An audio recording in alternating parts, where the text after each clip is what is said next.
I'm Carrie from the Just One More Fix podcast, a proud member of the Gonna Geek Network. Just like the show you're listening to now, the opinions expressed are those of each individual host. Check out all other podcasts at GonnaGeekNetwork.com and get ready because geekiness begins in 3, 2, 1. This is the official GonnaGeek.com show. Here we're a bunch of geeks talking about geeky things. Each week we run down the latest news and happenings in the world of geek.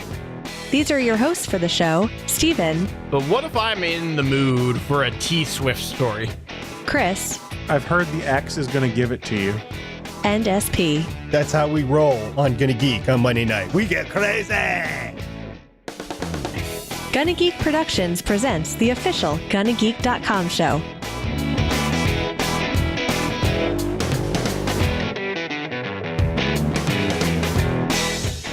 Welcome to episode 225 of the official GonnaGeek.com show. I am Steven John Drew. I think that's my name. I don't know how to say it. Joining me is also Chris Farrell. Hey. And guess what? Stargate Pioneer is not here this week. However, rest assured, we do have the assistant director to SNASA, the one and only Sunkast. It's the deputy director. Get it right. Right. I'm not gonna allow you back in if you don't get it right. Sorry, the deputy director. My apologies. I thought it was the assistant director.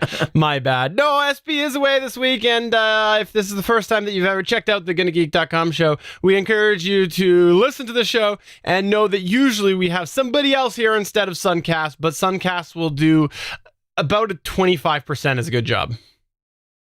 Yeah, that's about right. Yeah, we're being honest here, okay? We're not liars on the GonnaGeek.com show. Occasionally.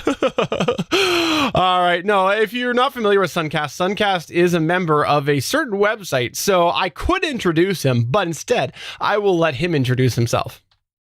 Yeah, so yes, I'm the guy with the stripper robots. No, wait, that's my boss. So I work for this little website called GFQ Network. We produce a whole bunch of talk shows out of there, podcasts, whatnot. We got Ball Truth shows. We got all sorts of wrestling shows. You want it? We got it. Check it out. GFQnetwork.com. And you have a show dedicated to the exploration of space, but specifically the secret exploration. Still working on that contract with SP. All right. If you're not familiar with us, we are part of the Gonna Geek Network. On the Gonna Geek Network is a bunch of other amazing geeky content, some of which we might mention a little bit later. But you can check out Gonna Geek Network. There's a bunch of awesome geeky shows. And Chris is actually on a couple of them. I'm on a couple of them. Sunkast is not on a couple of them, but the fellow you see behind him for the video viewers is on several of them. And if you're not watching the video side of things, you want to head on over to youtube.com/GonnaGeek and absolutely check that out because youtube.com/GonnaGeek has a bunch of amazing video shows, and that includes our mediocre one. Again, honesty. We're all about the honesty. Way to sell the show there, boss. Our mediocre one. All right, well, let's just go ahead and move on into the news. Here we go.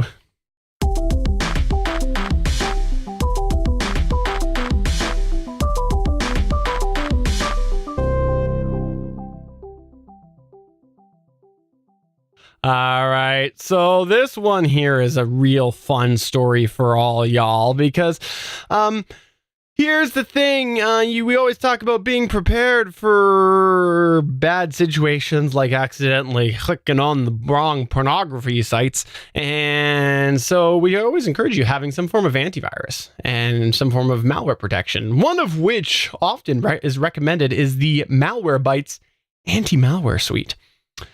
Well, the thing about software is that often it's updated, and if it's updated poorly, it can cause very, very, very big problems. This is what happened with Malwarebytes this last week. What ended up happening was Malwarebytes put out a update on Saturday, and it essentially used like 90 to 95% of your CPU and memory.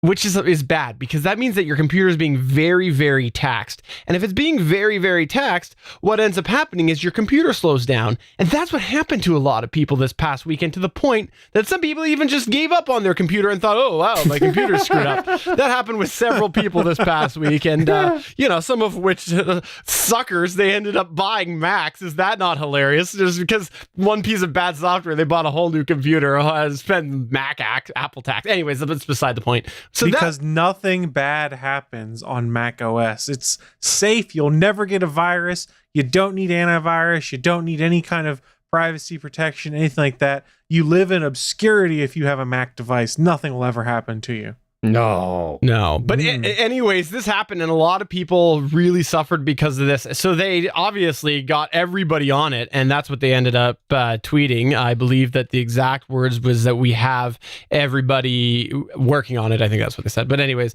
long story short, they ended up putting out a patch, which also did not work. So then another 12 hours goes by with more people, and eventually they got there. Now, here's the really, really crappy part about that is that to resolve the issue, you mostly have to reboot your machine anyways. So some people probably ran into some problems because of that as well. But yeah, they ran into a whole bunch of problems where their software crappy update caused 90 to 95% CPU and memory usage, and so poor. Now, the thing that I gotta say about this is you're bound to have the occasional glitch. This sort of thing, how did that happen? It is insane. And Chris, I want you to comment on this because I feel like you might just be a little bit upset. Someone screwed up. I mean, that's what it comes down to, really, is whoever was supposed to do the QA check or something like that on it, they dropped the ball and they put out code and it was compiled and turned into this giant steaming pile of poo that was out there. I don't know about you guys. I'd be upset if it happened to me.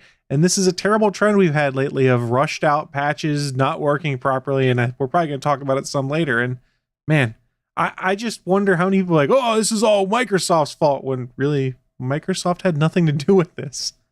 I wasn't joking. I know of somebody who made a switch this past weekend to Mac because of problems with their desktop. Now, I don't know for sure that it was this, but one can guess maybe. It seems like a little bit of a coincidence. My favorite is also the people switching to Macs. They can get away from the Spectre issue that's been found in processors. And I'm like, you have an Intel processor still, don't you? You're still just as exposed.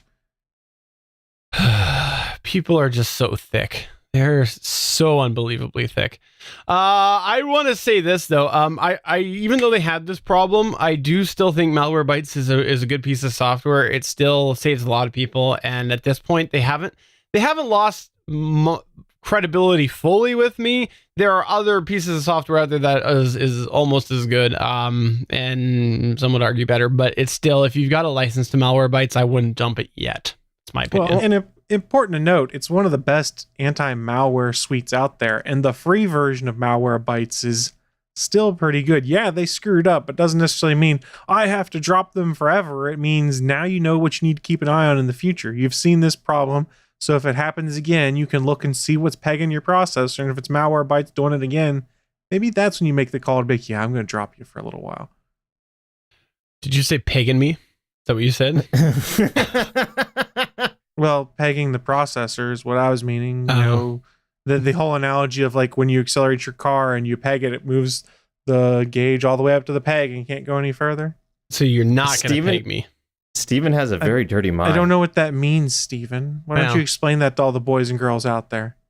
Speaking of the next news point, Chris, you were going to tell me a little bit about the Xbox Game Pass and some changes they were making, right? That's right. I was going to do that. As the resident Xbox gamer on the network, I like to dabble on Microsoft's gaming box called Game Pass. Just show of hands real quick. Anyone heard of this before? I have not. I'm not sure what Game Pass is, so I'm going to put my arm down. That's because you're Canadian. You should always put your arm down. Well, it might not be available in Canada. I'm not sure, actually. I should go and check. But for those that aren't aware, Game Pass is a service that launched back in June. If you pay $9.99 a month, you get access to a back catalog of more than 100 Xbox and Xbox 360 games. they will all play on your Xbox One, meaning you pull up any of the games there, go, oh, I want to play this game. I've never played it. You download it. You can play it as much or as little as you want. You can play all sorts of different games that way. It's a great way to go and catch up on a lot of older games you might not have played. Now, if you're like me, you go, these are a lot of older games. I've already played them. I'm not so sure I care about this service. Well, that changed last week when they announced that they're going to be changing Game Pass. But how are they changing it? Well, all the games coming from Microsoft Studios, including the upcoming Sea of Thieves, any future Halo games, any future Gears of War games, things like State of Decay 2 and Crackdown 3, those will all be available on Game Pass the day they launch in store. Meaning, instead of going out to the store and paying $60 for Sea of Thieves when it drops, I can sign up for my $10 Microsoft Game Pass token and just download it on day one, play it for a couple months, and I'm good to go. And here's the thing. If you play more than 2 Microsoft first-party games in a year, Game Pass is already paid for itself because a year of it is $100. A game is $60 a pop. So it's an interesting move that Microsoft's doing here, an interesting way to combat what they're doing over in Sony with PlayStation Plus program and things like that. Pretty much they've set it up so that they're not caring as much about sales that are coming out of Microsoft Studios. They're just trying to entice people into signing up with Xbox Game Pass and also getting an Xbox. And I think an interesting way to do it is by adding new release games to the Game Pass service. And, you know, it's probably going to work and make me subscribe because I wanted to try Sea of Thieves. I played the alpha. All I can say about the alpha is, the beta is looking a little bit better. But now I don't have to pay $60 to play it. I can play it for a couple months, and if I decide I don't like it, I can just turn off my Game Pass subscription and not worry about playing any more Sea of Thieves or anything else in that back catalog. I think this is interesting. We're getting to almost like a digital version of the Gamefly service that you can just connect to on your Xbox. For those that aren't familiar, Gamefly is basically like Netflix, the DVD version, but for video games. And Microsoft's basically said, yeah, you just pay us $10 a month. It's all you can eat games off this service. And putting new games in there, I think, is a big move and something you have to do when you're being outsold, when there's about double the number of PlayStation 4s in the market compared to Xbox Ones. So kudos to you, Microsoft, for having some brass balls and making a move like this. This is a pretty good deal, though. I mean, if you think about it, it's $10 a month, so $120 per year. So if you're going to buy more than two... If you're going to buy more than a couple games, or you just want more than a couple games to play that is in the launch schedule for Game Pass, this definitely almost pays for itself. So it's like, why wouldn't you? Well, so I have to make the joke that the entire internet's been making is, remember, Microsoft doesn't have a lot of first-party games, so pretty much there's only 3 or 4 coming out a year if you're lucky. So, I still see this as a pretty good deal, and it's a pretty good start. It's something that Microsoft has actually done very well for the past several years with Xbox. They kind of understand the gaming market, and the fact that Xbox is pretty much the de facto gaming console out there and has been for several years. It's the best spec'd out console right now, and I think we can all admit, and I think I talked about it on this show, when the Xbox One was first announced, they didn't know quite what they were doing. You go to E3 and you tout all of your home theater in a box kind of things. Oh, here's all the apps you can do on there. Here's how you can watch TV. Let's not talk about video games. Well, there's been a shift you've seen. If you've been watching for about the past 2 or 3 years, once Phil Spencer took over the games division, they kind of realized, and he put them back on track to say, no, Xbox is all about video games. It's all about the content. It's all about making things get out there so gamers can try it and experience it and have a great experience. And if you haven't been paying attention, Phil Spencer's been empowered a great deal. No longer is he running just the games division. He's a VP at Microsoft now, has oversight over a bunch of things, and he has made the Xbox gaming division a high priority. And so has Satya Nadella, who is the CEO of Microsoft. So they're making a play. They're probably not going to catch up this generation. Let's be honest. There's too far of a gap for them to make up. But next generation or next half generation, I don't know. I wouldn't be surprised if we start to see Microsoft looks more like the Microsoft from the Xbox 360 days. Did you say that the head of Microsoft is Nutella? They're owned by Nutella? Is that what you said? Yes, that's exactly it. Nutella owns Microsoft. Okay. I figure if Keurig can own Dr. Pepper and Snapple, why can't Nutella own Microsoft? Like I said, we're just telling the truth here on the GonnaGeek.com show. You can believe 100% of everything that we say. It's Chris Farrell guarantee. Wait, how's it my guarantee? Why is my name on the line for this? All right. So they're making these changes, and let me ask you this: is it going to be up your alley? The Game Pass changes, you mean? Yeah, it probably is. I mean, in all honesty, the nice thing is it's a service like Netflix and things like that. If you don't buy a year in advance, you just pay month to month. So it could be you say, hey, Sea of Thieves comes out this month. I want to give it a try at the end of the month. You say, okay, I've tried it. I don't care for it. Turn off Game Pass. So it's an interesting way to try some new games. And if you are buying an Xbox One, like some of my friends are who haven't played a lot of the back catalog of stuff, it is a great way to get a bunch of games to play for cheap and to rack up a lot of achievement points. Gamer score points, rather. So it's a way to cheat. Is that what you said? Okay, just checking that out. Yes, it's how you can cheat on your significant other is by playing video games. Perfect. That sounds good. So next up in the news, Sunkast wanted to kind of talk a little bit about some other software stuff. We talked about my wonderful Malwarebytes biting, and Sunkast had a point that he wanted to talk about Windows making a certain patch. So why don't you go ahead and start off with that there, Sunkast? So we've talked about it previously on other episodes of Gun Geek, and that is this whole Intel, Spectre, meltdown, AMD debacle that's been going on. You know what? Hold that thought, Sunkast. Hold that thought.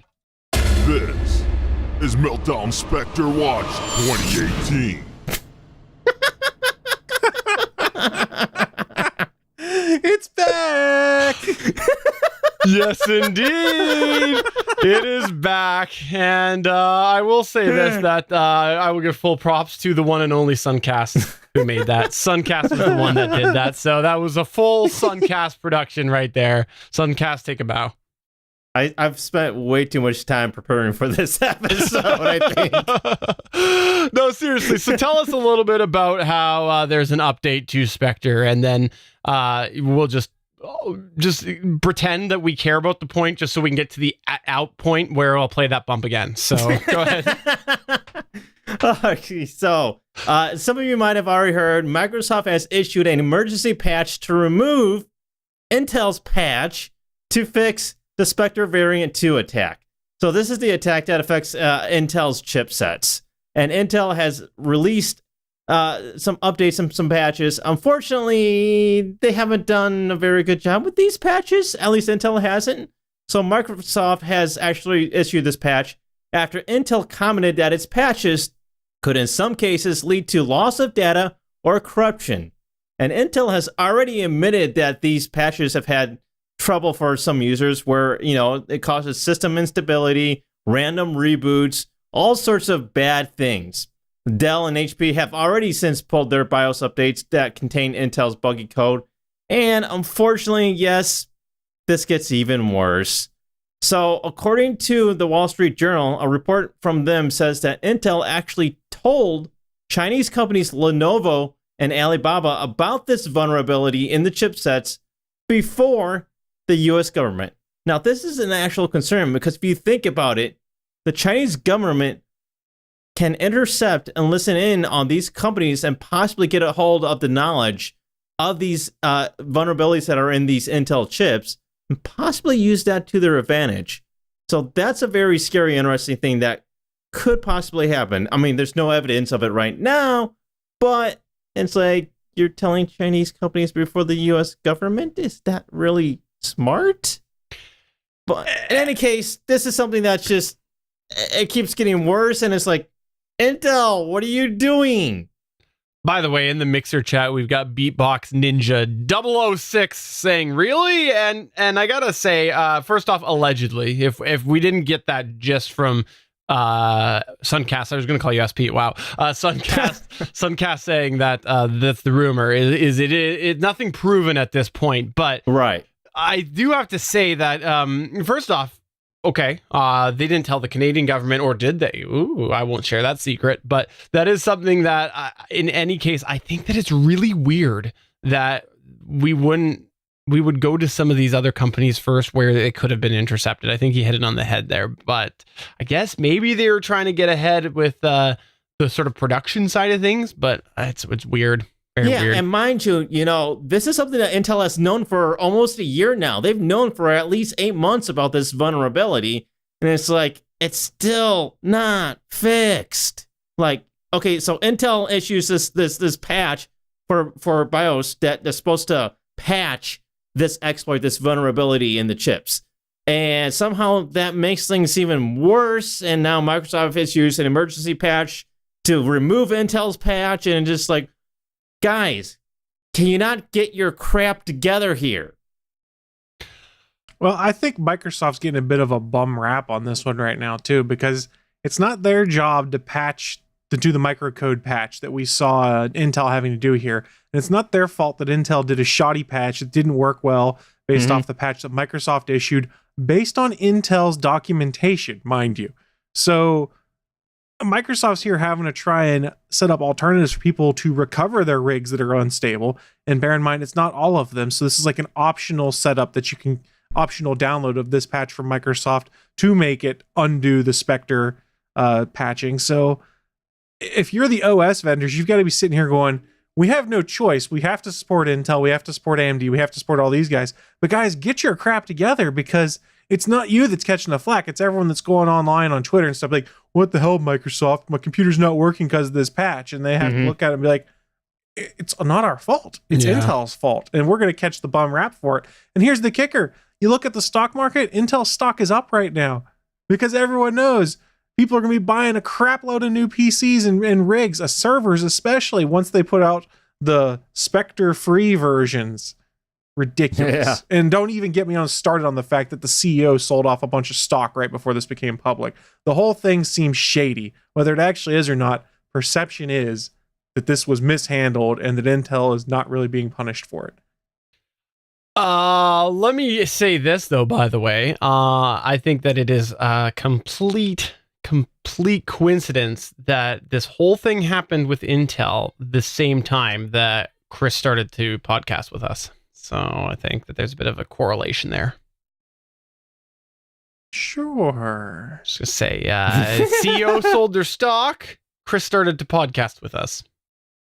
I've only been doing this show since it launched like 3 years ago. Oh, that's right. Okay. You've actually done more episodes than me. I forgot about that. Never mind on that. I mean, I can take a few off if you want to catch up. I mean, I'll just go away for a couple weeks. Okay, so let me ask you this, Sunkast. Do you have more or less or just neutral respect for Microsoft putting out this patch to undo the Intel patch? I think it's neutral. I mean, like Chris said, it's not necessarily Microsoft's fault, but then again, Microsoft has done a lot of crappy things over the past couple of years with Windows. So it's like, neither of these companies have the greatest track record when it comes to updates. So it's kind of a wash. Yeah. So anyways, we'll follow that story and see what happens. But in the meantime, we'll make sure to keep you informed whenever there is another. This is Meltdown Spectre Watch 2018. I love that. You spent way too much time on that, Sunkast. Way too much time. All right, so let's move on to our extra news point here. And so in the extra news section, what we're going to talk about today is, first off, the fact that SpaceX is planning to launch its Falcon Heavy rocket on February 6th. I think that this news point here goes to the Vice Admiral of SNASA, Sunkast. Yeah, so SpaceX was originally supposed to launch this Falcon 9 Heavy rocket back around 2013 or 2014, but it's been set back several years. And finally, they set a date for the launch, February 6th. This is going to be a pretty dang cool launch to watch.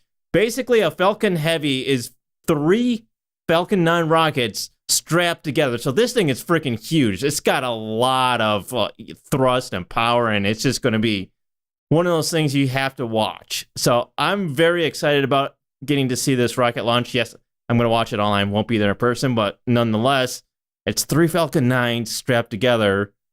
it's going to be freaking cool. Yeah, buddy.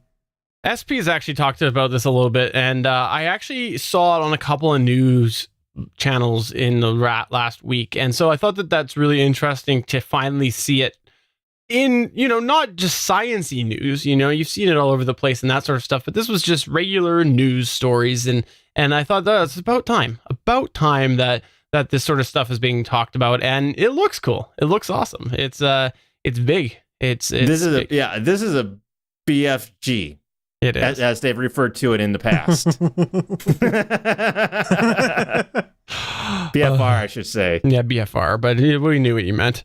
By the way, also in the extra news section of death, we've got Asus apparently doing a Chrome OS tablet. Not as cool as a BFR, a Falcon Heavy rocket, but maybe they'll have a Chrome OS tablet on there, maybe. There is some people who saw at a certain event in recent a tablet that did on the back say Chrome OS. Now, Chrome OS has been on laptops to date, but not tablets. And Google did previously say that they were going to start to allow other manufacturers to use Chrome OS, even though, anyways, a whole bunch of how do you allow it? But anyways, they are apparently starting to get into the tablet game with the Chrome OS.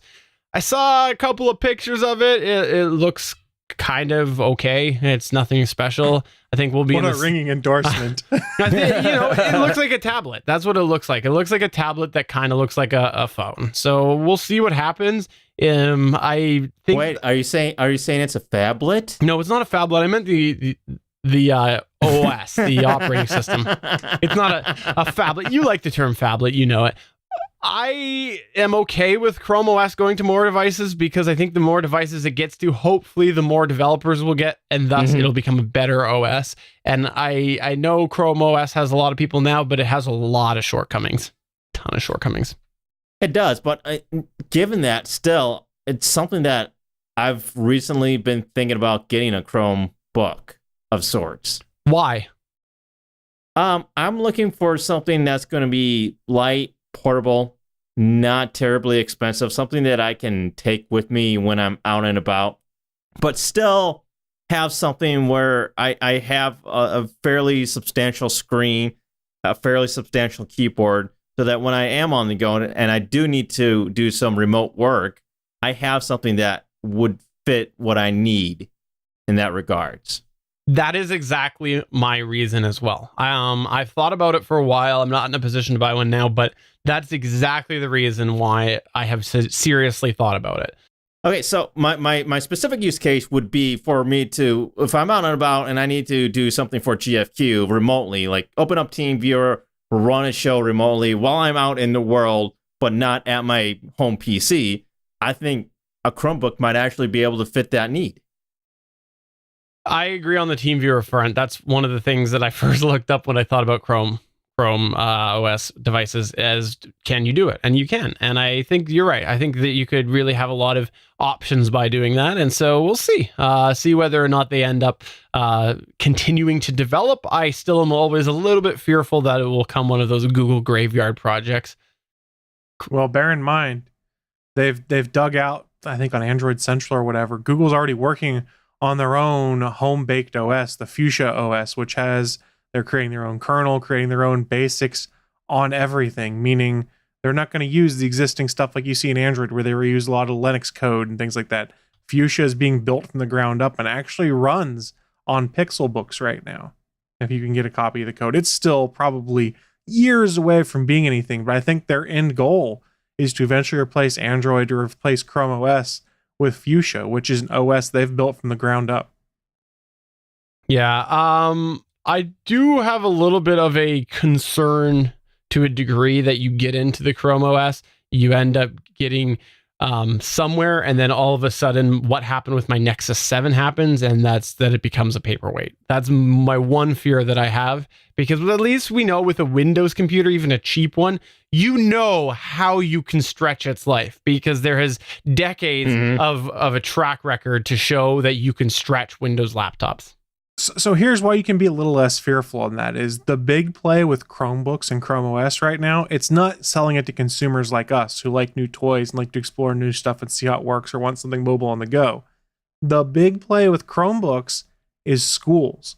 There's tons of stuff going on with educational plans where they're selling Chromebooks at like deep discounts and stuff to school systems so that every student can have a Chromebook. Like the local school system here, they have instituted a Chromebook policy or a Chromebook process of some kind with them so that whenever we have snow days and stuff, they just log on to the school network from home via their Chromebook and they have snow academy days and things like that where they can go and work on projects, and basically it doesn't count as an out of school, an absence rather, because of the weather. They can work that way. So there are a lot of efforts going on right now to basically make sure every student could have a Chromebook to be able to work with. And since you can get a Chromebook for sub $200, it's not terrible in that regard. And supposedly the OS is really easy for group admins to handle policies for and things like that. Yeah. You can do admin policies on Chrome OS? Oh, I didn't know Through that. the education stuff, at least. Yes, Huh. It seems like. Learn something new. Interesting. I thought it was just open, but that is good. That's good to know. So if you've got a Chromebook or if you are interested in Chrome OS tablets, please get in touch with us. Let us know what your thoughts have been, what your experience has been. Would you do it again? Are you going to go through if you're considering it? Please let us know through any of the ways. You can always reach us at 567-343-4335. You can leave us a voicemail there. Tweet us at Gonna Geek. You can find us at facebook.com/GonnaGeek or just head on over to GonnaGeek.com and let us know, because we want to know, do you like Chrome OS? Because at the moment, we've got a couple of people who have been interested but not been able to pull the trigger yet. So convince us. That's your duty. That is your duty. Finally, in our extra news section, a little bit of personal story. It's not really actually news, but it's appropriate time to talk about it. Got me a new phone, so I thought I should tease that a little bit here. Got me a wonderful Pixel 2. I had a bit of an issue with my Pixel 1 and the power button. Aside from that, a solid phone. I had the warranty, and through the process, I ended up getting the Pixel 2. So I'm not ready to comment on it yet, but it's working super well for me, and there's a couple of new features that I couldn't get on the Pixel 1 that I can get on the Pixel 2. So that's pretty nice. In the future, I'll have to do a full review, and I'm really liking what I'm seeing so far. Plus, the best part about it, because I still have my Pixel 1 right now until I send it back, is it doesn't look like an iPhone like the Pixel 1 did. The Pixel 1 totally looked like an iPhone, and the Pixel 2 does not look like an iPhone. So there you go. That's a bonus right there. So you haven't taken it outside yet? What do you mean? I have taken it outside. What are you talking about? Is something wrong with direct sunlight? the Pixel 2? It's perfectly fine out in direct sunlight. I've took some pictures today. Yeah. No, this is the Pixel 2, not the Pixel 2 XL. The Pixel 2 has the same screen. Right. I see where you're going. Yes, for those of you who aren't familiar with the Pixel 2, the Pixel 2 was made by HTC, which the Pixel 1, both versions were made by HTC. The Pixel 2 XL was made by LG and has a very different screen. So the Pixel 2 XL has several complaints against the screen on there. The Pixel 2 itself, the regular one, which I have, that's right, is very much like the Pixel 1. So that's why I've had no problems myself. So there you go. Sunkast, you also got a new phone, right? I did. I finally got myself an 8 Plus, so I'm happy now. I have something that is actually new. It isn't like 5 years old, so that works well. I like it. I mean, it's an iPhone. What more is there really to say? Everybody knows what an iPhone is. It works well. Let me ask you this. Why didn't you go with the X? Because you a long time ago said you were considering it. You know, there were several factors. One, of course, was just the fact that it was a lot more expensive. And I just could not justify the price for what you really got for that. It's like I've looked at it, and you know, I wanted something with a large screen. Yes, technically the X is a larger screen than the Plus at 5.8 inches, but you're getting that in height, and so it just looks kind of weird, and you're still not really getting 5.8 inches because you have that notch at the top. So really, it's still not a bigger screen, and the screen is a little bit inferior in the sense that it is susceptible to it getting stuck. I forget the term for it off the top of my head, but it can have burn-in. That's it. And it's just like, I just couldn't justify the fact that it doesn't have Touch ID. It's only have Face ID. It's got that notch. It's really, just couldn't justify it. Now, to be fair, though, all OLED screens are susceptible to burn-in, regardless of whether they're on the iPhone, the Samsung, on your smartwatch, stuff like that. It's just a matter of how the software on there helps to mitigate or slow that burn-in. I will say this, that I've only had the Pixel for just over a year, but once you got a brand new phone, it's amazing how quickly you realize that your battery has had a bit of wear on it, because it's definitely noticeably lasting longer than my Pixel 1 did. And I didn't really realize that over the last year. Yeah, I've noticed the same thing with my phone. It's just, and yeah, my phone was old and not very good and already had a damaged battery, but nonetheless, it's like, wow. It's like I could actually spend an entire day and not charge this thing. That's the same with me. Absolutely. Same thing with, it's the first time in forever that I've been able to use it from the moment I woke up and not plug it in until the end of the day. I'll give you a perfect example of how I know this is that everybody knows that I'm still very much into Pokemon Go. Right. And this I think it was a couple of weekends ago, I was out. I played Pokemon Go all day and I didn't have to charge my phone. Normally I'd have to, take my portable charger with me, plug it in at about 2 hours into my day of being outside playing Pokemon Go. And I didn't have to do that. I played for like 6 hours and didn't have to plug it in. I was like, holy cow, this is great. Yeah, and that makes a big difference, because there is a little aggravation every time you plug in the phone in the middle of the day, and so it's nice not having to do that. And same thing with my Pixel 2. So there you go. Look at us, new phone buddies. So we'll just have to maybe make a podcast or something. We should do that. Should we make a podcast about it? Just be updates every week. Newphonebros.com 2018. Fishing. All right. Well, let's go ahead and move into a special segment that we've got here today.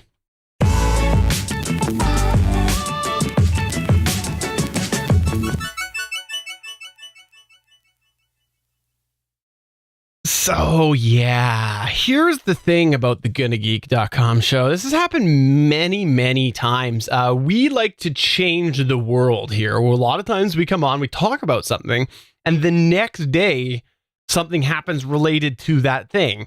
This happened last week. Last week on this very show, on episode 224, we talked a little bit about how there were earthquakes that I often have a part of my life being on the West Coast. They're a regular thing here. We got talking a little bit about that in relation to one of SP's news points. Well, funny enough, that night we had an earthquake, and this was the earthquake. I don't know if you heard about this, but you probably did if you live in the States, because it was, I think, the biggest one in the States or something like that. It was a 7.9 magnitude, wasn't it? Yeah, it was. It was originally an 8.3 downgraded to a 7.9, and it was just off of Alaska. Now, Alaska, apparently everything's all good, which is great, because it was quite close to Alaska. Now, here's the thing is, we felt it here, and like I said before, I'm on the West Coast, and we actually got a tsunami warning. That's not an exaggeration. We at 1 a.m. were issued... Wait. Are we sure somebody in your neck of the woods didn't accidentally send an alert? Okay, so here's the thing. I woke up. I didn't know about this, and that was where I was going with my story. I woke up at 5:30 in the morning when I was getting ready for work, and I see that, and I actually screenshot it. That was my first reaction, was to screenshot it, to go into the group chat with you guys that I was going to send and be like, ha, ha, ha, look what happened here. Someone pulled a Hawaii. To which, as I was about to send that, I went, maybe? And I looked, and sure enough, it was authentically issued. It was actually 100% authentically issued as a tsunami warning. Now, much like this entire show. Yes. No, it legitimately was issued. Now, whether it should have been issued or not is debatable, but it was an actual warning because of possibility of it happening, to the point that some of the lower houses actually were door-to-door evacuated. They weren't sure because it was such a big earthquake off of the coast. Yeah, I understand they were just erring on the side of caution, just, be safe. And I completely understand that. Yes, and I will say this, that when you wake up at 5:30 in the morning and realize that there was an actual tsunami warning issued and you didn't know about it, it shook me up. I would be lying if I said elsewise, because I got kids, I got a family, and I didn't know about it. And that in itself is scary, and it really hits home about the reality of there being a possibility of a disaster. So today we want to take a moment here to kind of bounce off of that and talk a little bit about technological disaster protocols and ways that you can help protect yourself. It's a very timely thing right now. A lot of times in the world, people underestimate how valuable the technology is and ways that you might need to depend on it in the case of an emergency. So we wanted to talk a little bit about this, since this did just happen last week, and there's a lot of people in Alaska and then as well up the entire West Coast who are thinking about this sort of stuff now, because this was a real scare. Now, the first thing that I'm going to just go and preface and say right away is, if you got a cell phone, it's really good to see, to confirm that it is modern and that it will, in theory, receive the LTE alerts, because in the States, you guys have an emergency alert system. We don't actually have that in Canada yet. It's supposed to be coming in the next little bit, but how it works is it actually is a protocol that banks on the LTE system. And if you're not running an LTE phone, you might not get that push alert. That's the protocol that can determine who is within a certain area. It's within the LTE technology. So if you're thinking about upgrading, it might be good to see if you don't have an LTE phone, to think about getting one, because that could possibly help you. But here's what we want to talk about a little bit about is data redundancy and other ways to protect your data. We talked a little bit about how there was a tsunami alert issued, but let's say that this ended up being an evacuation and I was run out the door. Obviously, I'm going to care about my family, but what about my data? That's the big question. Now, you're saying to yourself, Stephen, you're worried about data?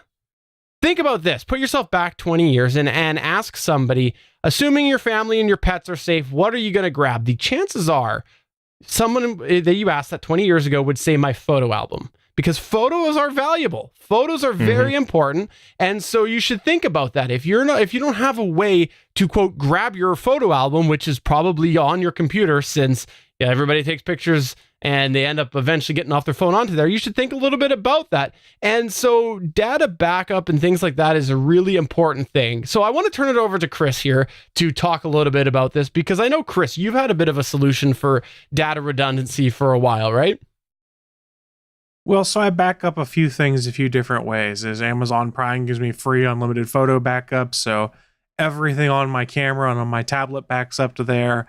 And then whenever I take photos with my digital camera, I upload them to Amazon from my PC. So that's how I handle photos. And then, of course, like everyone else, I try to have as many backups as I possibly can. So I have local backups to external hard drives, and then I back up to the cloud with my service I have, which Acronis. Sorry, I had a brain fart there for a second that I use right now. I use Acronis True Image and their cloud backup capabilities, so that I think it's every Monday at 12:15 a.m. it fires off a job and then does an incremental update from the last week and basically uploads anything new from my PC in the last week. So I've been using software like that, and quite honestly, I found myself using Microsoft OneDrive and Google Drive a lot more lately, because if you're using Office docs, especially using Microsoft Office, they integrate into OneDrive very easily, and then you don't even have to think about where it is. It's always going to be on that OneDrive. And well, yes, something could happen to OneDrive. Microsoft does have backups. I'm less concerned about losing docs that way. So there's a variety of different cloud services you can leverage on top of doing your own local backups. And if you want to be really smart, it's always, you're supposed to like backups in threes. I have two right now.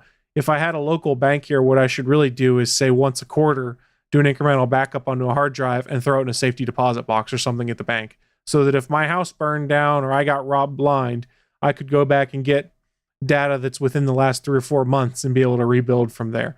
Now, I don't do that yet.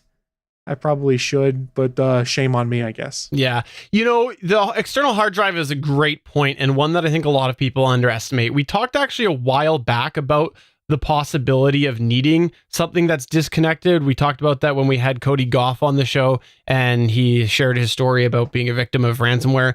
Now, the thing is, if you do get ransomware on there and you've got something that is automatically going up to the cloud, there is a chance that corrupt data could end up getting pushed up, and you might not notice that until it's too late. So if you're incrementally doing these offline and it's sitting in a drawer or something like that, that's awesome. FireSafe is a great place for it in the case of a disaster in your own house. Now, in the case of something like a tsunami, might not work out so well, but at least it would be okay for if you had a disaster within your house. So it's not a bad idea from that side of things. One thing that I think a lot of people also forget about is going back to that whole photo album analogy. If you are backing up things regularly to an external hard drive, even if you're not going through the fully secure method of disconnecting that drive, at least in an emergency, it's like the photo album. You just go in, you grab it, and you go. Obviously, if you got a laptop, that's even better. You just grab your laptop and you're off to the races. But a lot of people still have desktops or otherwise, and so it's a really good idea to try to store the stuff on an external drive as well as in the cloud. And then you've got a couple of things. Now, for the cloud, if you haven't looked into options, if you've got Amazon Prime, there is a free photos thing that you get. It's not videos, but it will give you photo storage for free at full quality. Google Photos will do photos and videos at a compressed quality. So it's still, compressed is better than none. So there's lots of options out there, and it's really something worth thinking about so that in the case of a situation like this, you're not worried about, am I going to be able to get that data back? Chris, I know you said that you used Acronis, right? Yes. There's other situations or companies out there as well, like Backblaze and Carbonite. There's a whole bunch of things. And what's really nice about that is it just backs up your computer as it is. So eventually, once your life settles out, you can restore that data back down. And most of these actually offer a service where you pay a fee and they'll actually send you it back on a drive physically, which again, in the case of a disaster, you might be looking at the $150 fee right now going, it's $150. But in a disaster, you're going to be going, only $150? Yeah, there's something to be said for paying that fee and having a hard drive FedEx to you versus using your internet connection if you don't have a robust internet connection. Because remember, a lot of people are sitting like 15 megabits per second or less. Trying to pull down a terabyte and a half of data is going to take a while. It's almost worth that $15 just to have a hard drive shipped to you. Absolutely. Especially if you're in a place where there is no internet. Yes, that's also problematic. Could very well be in a disaster. And even in a disaster, you might find yourself in a place where internet is very, very poor because of the disaster or because the draw on it, because everybody's evacuated to one sort of spot. Or even hotel Wi-Fi. Absolutely. Don't get me started on that. Let me ask you this, Sunkast. Do you have anything, any advice for backing up your data?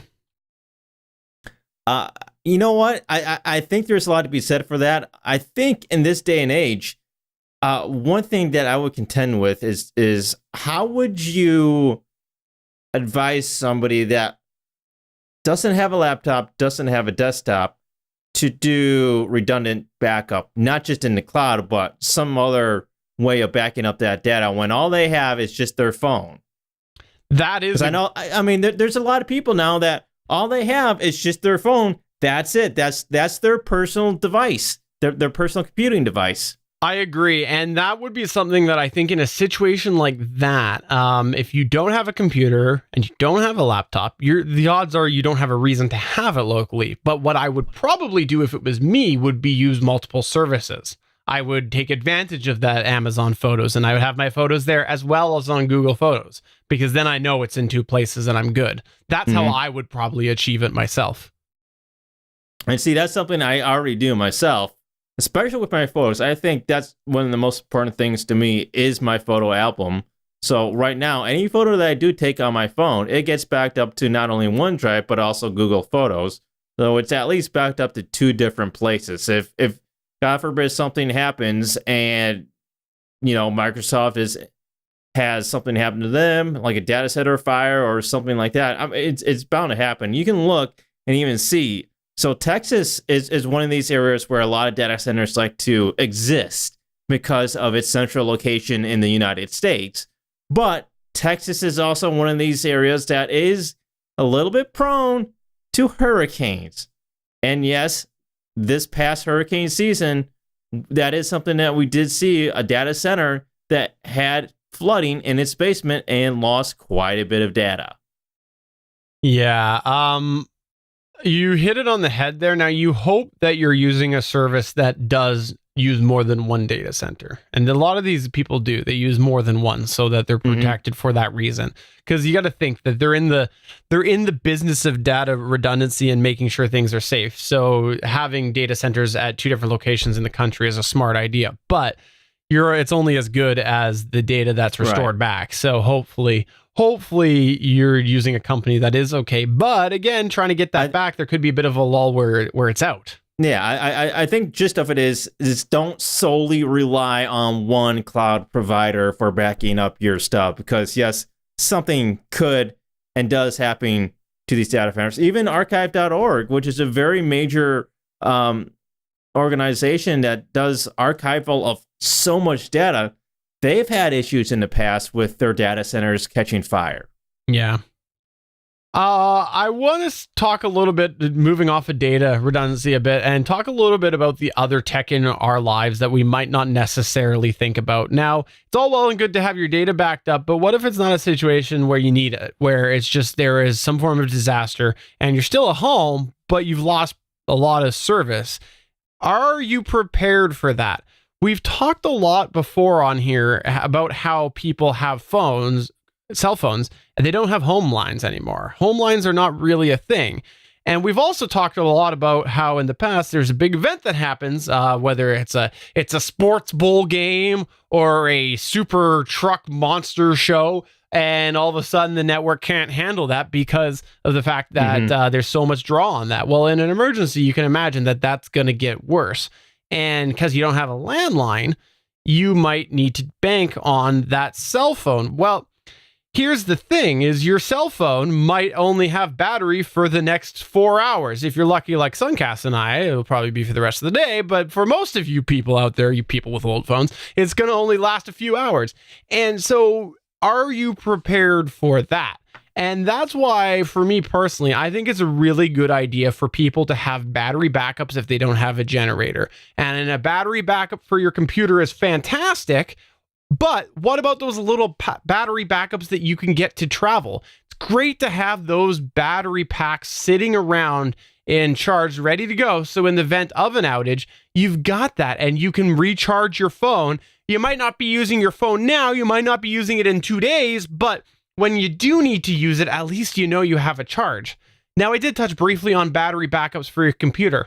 These are big batteries, and those can be awesome for keeping your computer going, but obviously you don't necessarily need to keep your computer going in a situation, and so you might just shut down that computer, and then you got a big battery pack sitting there that you could fire up and plug your cell phone charger up to it and get a charge that way. So having a battery backup for your computer that works is a great idea from protecting your computer, but also to if I need to charge some devices.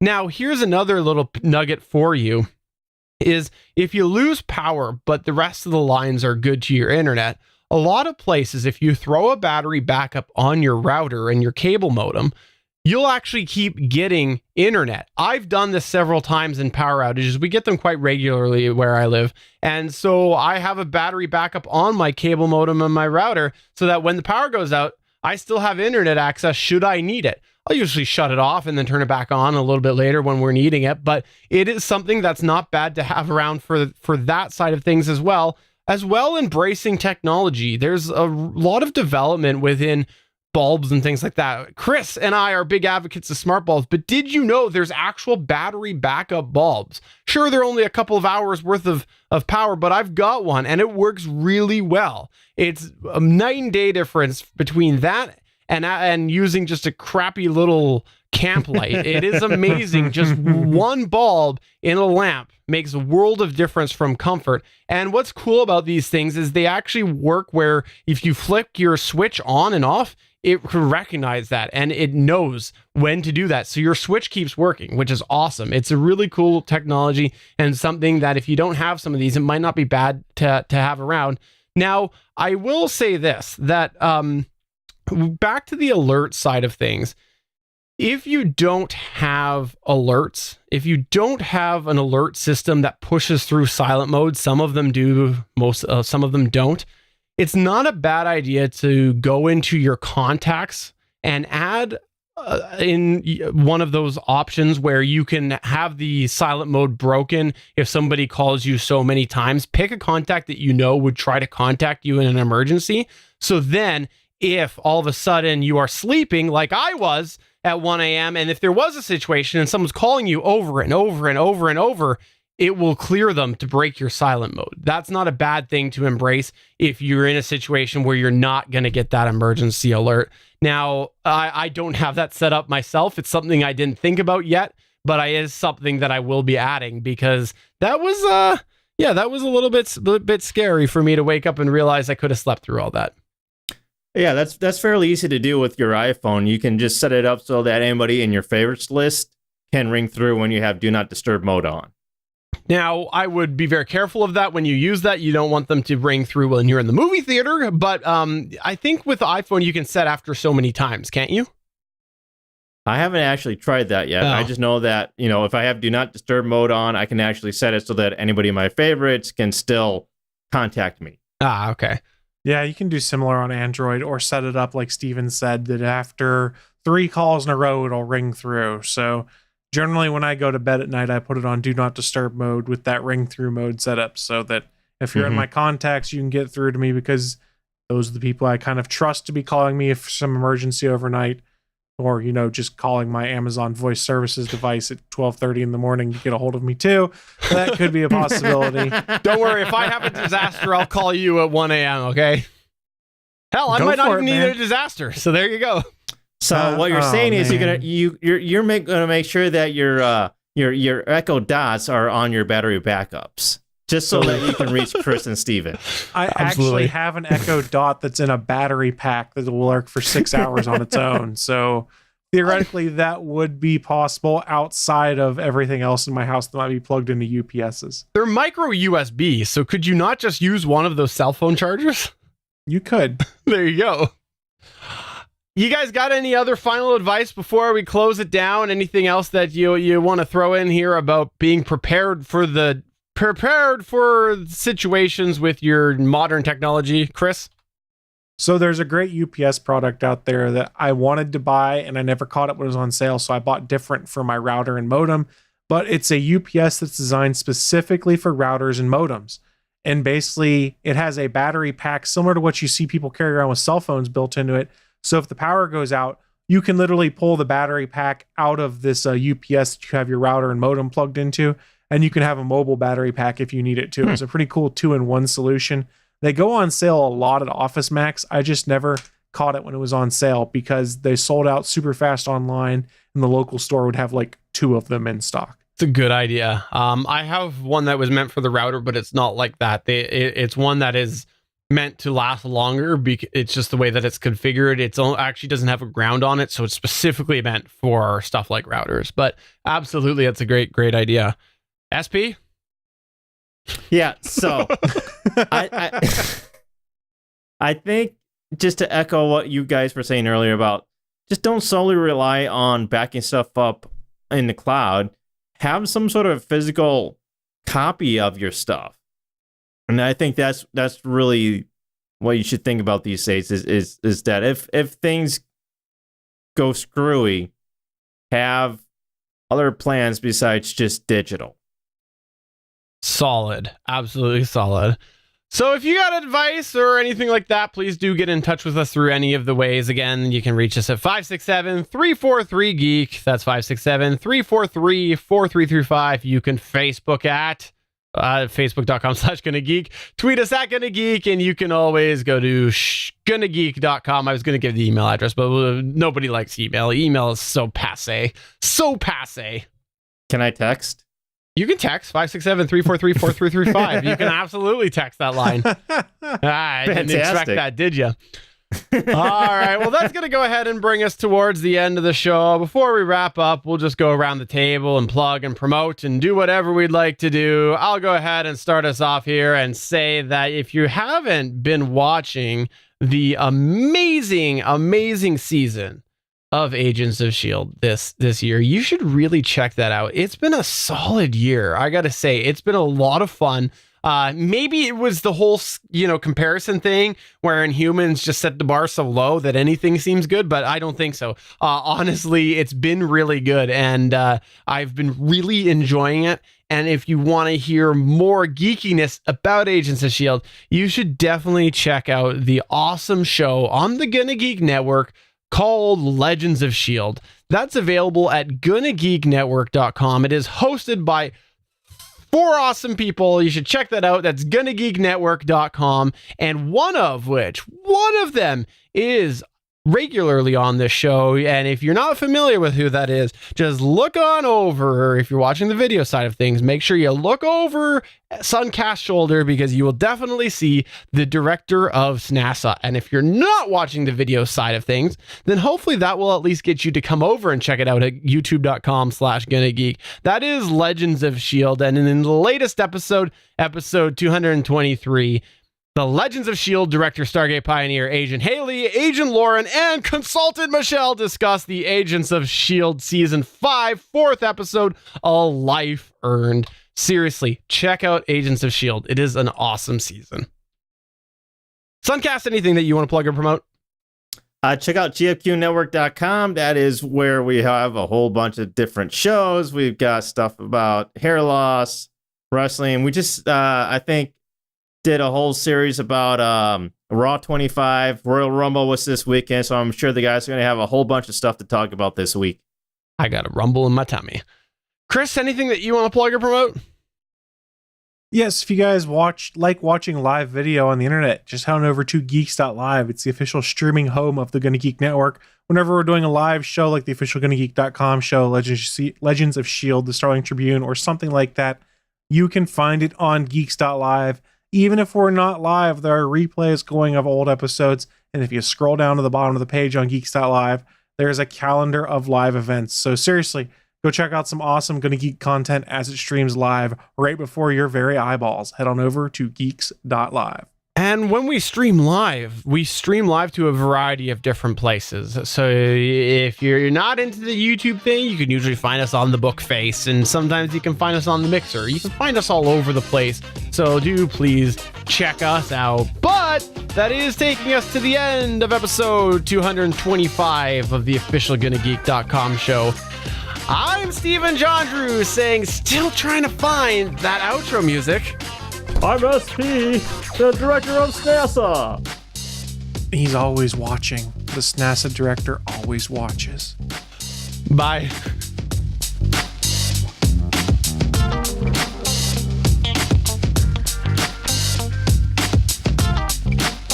Thanks for checking out another episode of the official GonnaGeek.com show. If you like the show, please give us a 5-star review in Apple Podcasts or a thumbs up on YouTube. You can always join us for our live recording sessions, which stream Mondays at 8:45 p.m. Eastern at www.geeks.live. And remember, you can find our full back catalog at GonnaGeek.com/show. If you're itching for more geeky content, check out other shows on GonnaGeekNetwork.com. Voice work was by Emily Prokop of the Story Behind podcast. That's it for this episode. We hope to see you back again next week.